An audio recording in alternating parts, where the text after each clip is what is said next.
Hello everyone. In this video, we are going to learn about the tail recursion, right?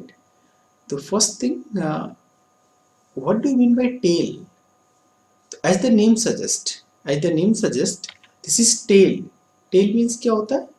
अगर हम देखा जाए तो just meaning देखा जाए तो tail means last point, right?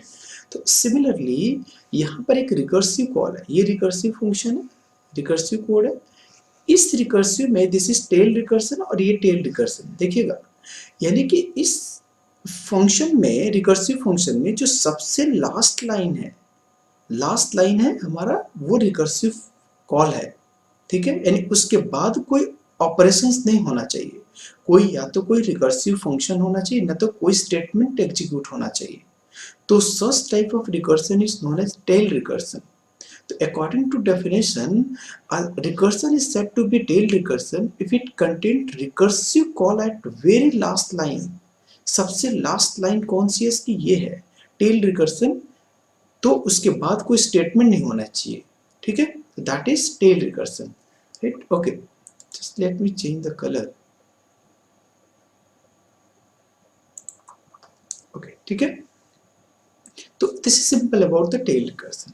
Okay, तो जैसे सपोज करिए एक रियल लाइफ एग्जांपल लेता हूँ। ये मैंने ये स्नेक है फॉर एग्जांपल। स्नेक का ये हेड है, ठीक है, ये हेड है और ये टेल है। तो ये टेल इसीलिए तो नाम पड़ा ना इसका टेल, क्योंकि ये टेल जो है, टेल के बाद कुछ नहीं होना चाहिए, कोई स्टेटमेंट या कोई टास्क पेंडिंग नहीं होना चाहिए कि हाँ इसके बाद एग्जीक्यूट करना है या कुछ स्टेटमेंट प्रिंट करना है। तो इसीलिए इसका नाम पड़ रहा है टेल रिकर्सन, नथिंग एल्स, ठीक है। और अभी हम लोग आगे हेड रिकर्सन भी देखेंगे। तो सबसे बड़ा पॉइंट ये आता है कि ये हुक, इससे क्या मतलब, ये टेल रिकर्सन क्या होता है, इसका क्यों यूज करते हैं, ठीक है। तो अभी हम डिस्कस करने जा रहे हैं कि इसका एडवांटेज क्या और डिसएडवांटेज क्या है, और हम लोग इस पे फोकस क्यों करते हैं ज्यादा टेल रिकर्सन पे, ठीक है। तो अच्छा, उसको एडवांटेज और डिसएडवांटेज पढ़ने से पहले हम क्या करने जा रहे हैं, इसका एक एग्जीक्यूशन देखने जा रहे हैं कि एक्चुअली ये प्रोग्राम, अगर सपोज करिए प्रोग्राम को मैं रन कराऊं, इस पे आउटपुट कैसे आएगा, आउटपुट कितना आएगा, ठीक है। तो उसको पहले मैं एक्सप्लेन करता हूँ, उसके बाद हम डिसएडवांटेज और एडवांटेज पे बात करेंगे। तब आइडिया लगेगा ना कि पहले प्रोसेस तो देख लें, तभी तो पता चलेगा डिसएडवांटेज एडवांटेज क्या है।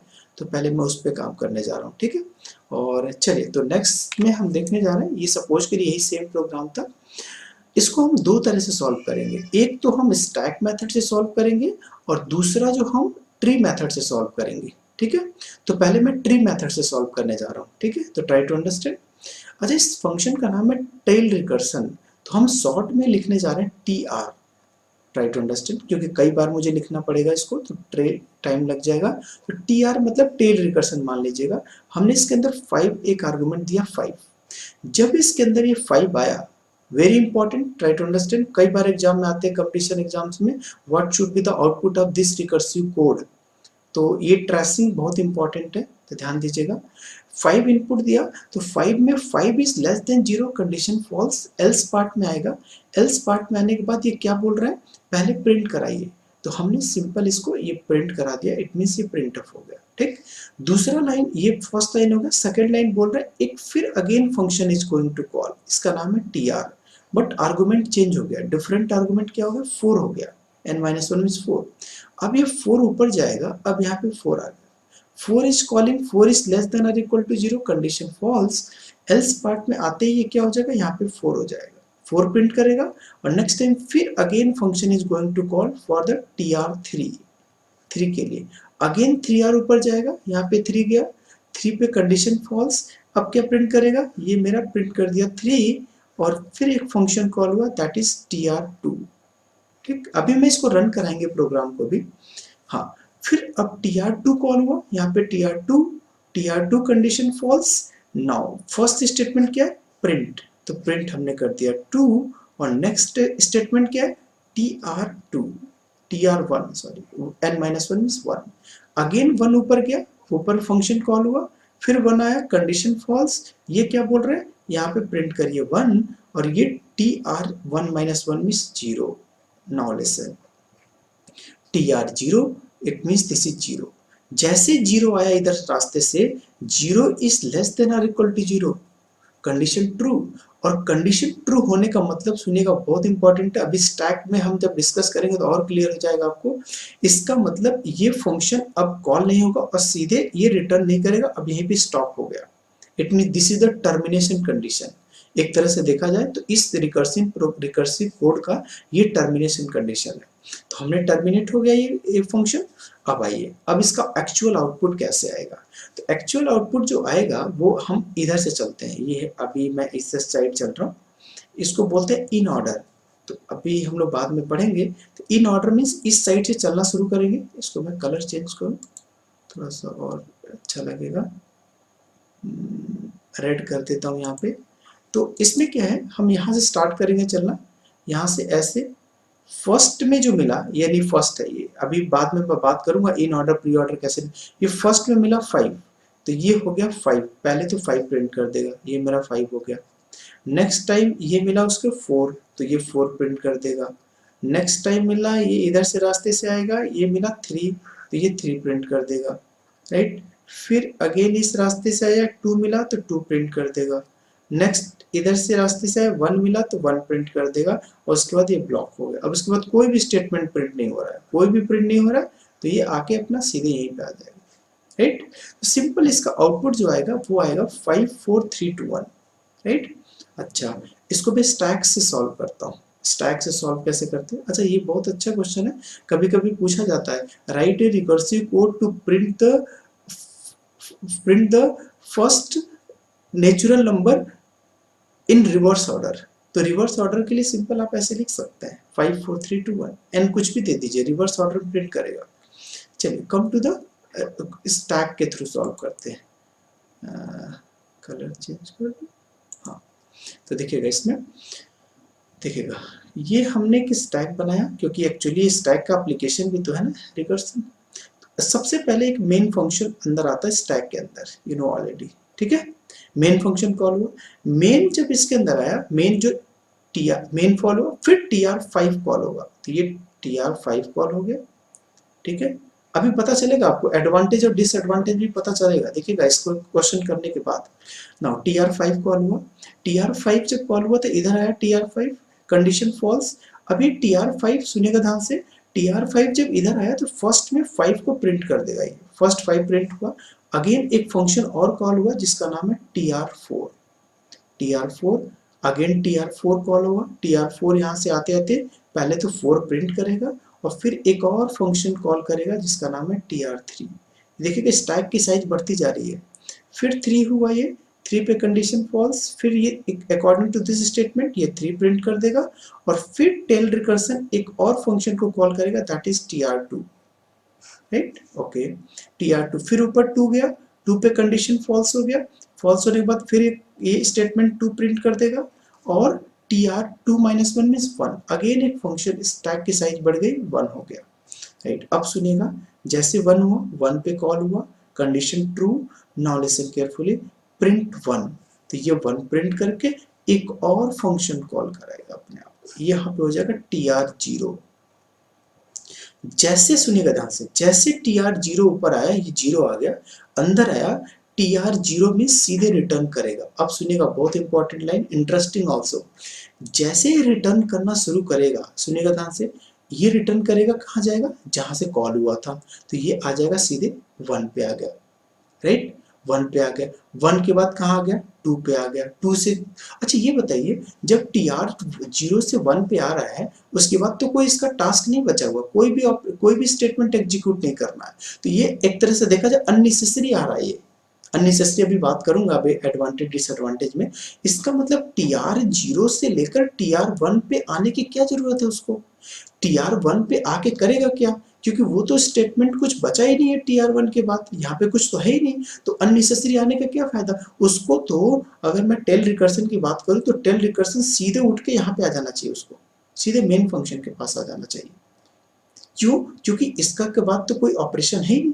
बट फिर भी एक थ्योरेटिकली कॉन्सेप्चुअली कैसे चलता है, tr आएगा tr1 के पास, tr1 इसके पास आएगा, tr2 tr3 अननेसेसरी, ये इस पे आएगा, फिर इस पे आएगा, फिर इसके पास आएगा, राइट। तो इससे हो क्या रहा है, एक्चुअली इसका रीजन क्या है, 1 मिनट, इसका रीजन क्या है कि टेल रिकर्सन के थ्रू हमें क्या होना चाहिए, यहाँ पे सीधे यहाँ पर ये डायरेक्ट यहाँ से जंप कर देना चाहिए। क्यों? क्योंकि इसकी कोई जरूरत है ही नहीं इसमें, राइट। तो अब देखिए इसमें क्या करूं मैं। हाँ, तो अब थोड़ा सा आइडिया लगेगा आपको कि देखिएगा यहाँ पे हमने जो किया ये वाला चीज, इसमें इसका कोई यूज नहीं है, तो कोई अच्छा कोई यूज नहीं है और अननेसेसरी मेरे स्टैक की साइज बढ़ती जा रही है। इसको बोलते हैं स्पेस कॉम्प्लेक्सिटी। स्पेस के देखिए कितना वेस्टिंग हो रही है, काफी वेस्टिंग स्पेस हो रही है। क्यों? क्योंकि हमने मेन के बाद TR5 कॉल किया, TR5 के बाद TR4 कॉल किया, TR4 के बाद TR3 कॉल किया, और मैं कॉल तो करते चला जा रहा हूँ, बट ये रिवर्स आते समय, बैक ट्रैक होते समय, पीछे आते समय इसका कोई यूज ही नहीं है। अच्छा, यूज कब होता भाई? यूज कब होता? जब इसके नीचे कुछ स्टेटमेंट प्रिंट करना बाकी होता, कोई और रिकर्सिव कॉल बचा होता, या कोई और स्टेटमेंट प्रिंट करना होता, तब ना इसका यूजफुल होता। कोई फायदा ही नहीं आने का। बात समझ में आ रही है? तो टेल रिकर्सन की सबसे बड़ी डिसएडवांटेज क्या है कि मेमोरी वेस्टेज हो जाती है, काफी मेमोरी वेस्ट होती है, क्योंकि अननेसेसरी हम कुछ यूज ही नहीं कर पाते उसका। ठीक है। वैसे टेल रिकर्सन की प्रॉपर्टी ये होती है, सीधे उठेगा, सीधे आके उठे यहाँ चलाएगा, क्योंकि इसकी जरूरत ही नहीं है, राइट। तो चलिए इसका आंसर आएगा 54321, ये भी 54321। तो एक्चुअली हम क्या करने जा रहे हैं, इसको रन कराने जा रहे हैं, और रन कराने के बाद हम डिसएडवांटेज और एडवांटेज देखता हूँ। तो ये सेम कोड है, इस सेम कोड को मैं यहाँ पे कॉपी पेस्ट करता हूँ, str सेम, राइट, और मैं इसको रन कराता हूँ, कंट्रोल S, आउटपुट देखता हूँ।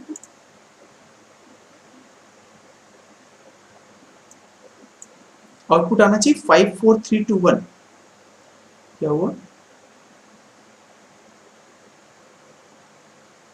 राइट, ये आंसर आ गया आपका 54321, राइट। तो सिंपल, वेरी इजी आंसर। तो ये आपका रन कर गया कोड। और अब देखिएगा ध्यान से। हाँ, अब थोड़ा सा आते हैं डिसएडवांटेज एडवांटेज पे। अच्छा, इससे पहले हम ये बात करने जा रहे हैं, अब बात करने जा रहे हैं कि टेल रिकर्सिंग की जरूरत क्या पड़ गई, क्या एक्चुअली इसका एडवांटेज क्या है। तो देखिएगा ध्यान से, अगर हमने टेल रिकर्सन एक्चुअली बना लिया, टेल रिकर्सन बना लिया, तो उसको इजीली हम लोग फॉर लूप में कन्वर्ट कर सकते हैं, फॉर लूप इन लूपिंग में कन्वर्ट कर सकते हैं। देखिए कैसे, अगले स्लाइड में। ये फॉर एग्जांपल सपोज करिए, इसको मैं छोटा कर दूं, इसको हम क्या करने जा रहा हूँ, देखिएगा इधर चेंज करने जा रहा हूँ, एक्चुअली ऑप्टिमाइज करने जा रहा हूँ, कुछ नहीं।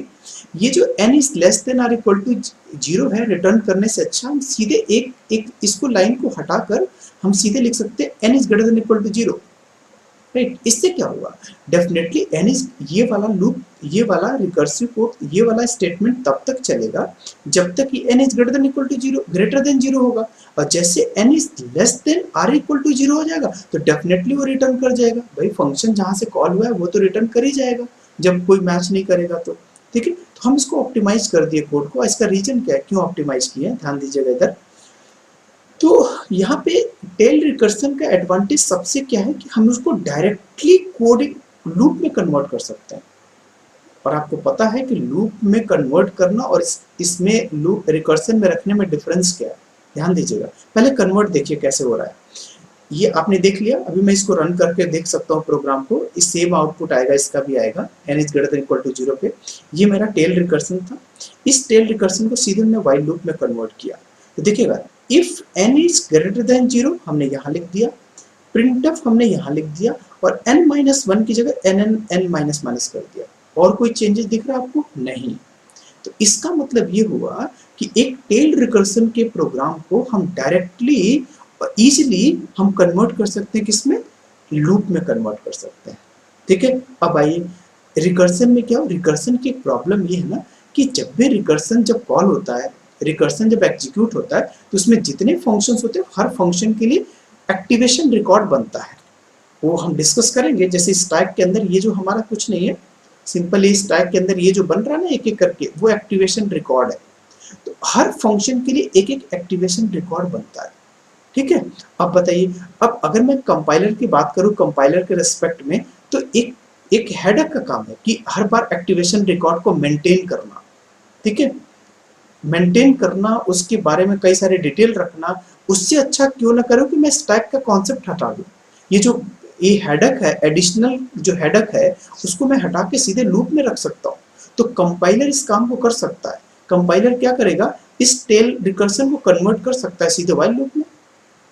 व्हाइल लूप में करते ही कोई स्टैक की जरूरत ही नहीं पड़ेगी, इसमें एक बार केवल एक स्टैक की जरूरत पड़ेगी क्योंकि फंक्शन है, तो फंक्शन के अंदर स्टैक आएगा, एक एक बस स्टैक एक ही जरूरत पड़ेगी, उसके अंदर एक लूप चलेगा, लूप एज ए काउंटर चलेगा और सीधा आउटपुट प्रिंट कर देगा।